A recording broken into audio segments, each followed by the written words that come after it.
Hi, it's me again with CorelDraw Tips and Tricks. I meant to answer this in the last question. He asked me two questions. How do you default your colors? Well, I intentionally set mine on CMYK, and I don't like CMYK.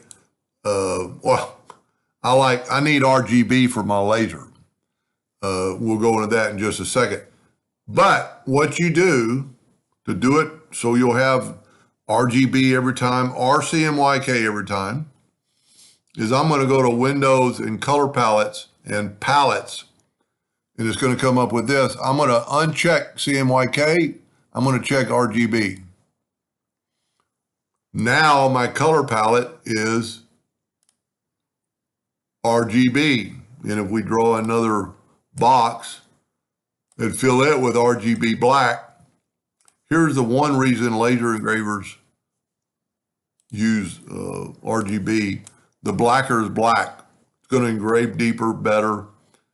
Now, printers need, and I shouldn't say that, not all printers, but some printers, whether it's on garment or film or just paper, use CMYK. The only thing I can see that CMYK has many more colors, and RGB doesn't.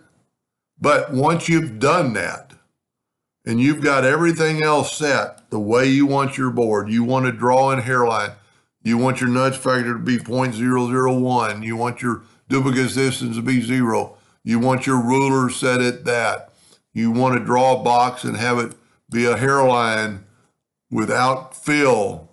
After you have all that done and you got your color set, all you have to do is go to Tools and Save Setting as Default and have all these boxes checked. And then when you go open a new page, your colors are going to be RGB. Everything's going to be the same. Even if you shut Corel down.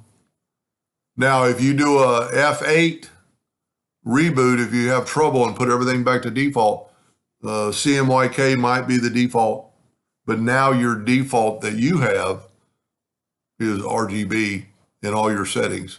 It might say the color, but like this is going to be 0.25 because that's Corel's default. If you do an F8 key, and there's plenty of videos out there. But anyway, I hope that helped just a little bit. Thank you for watching.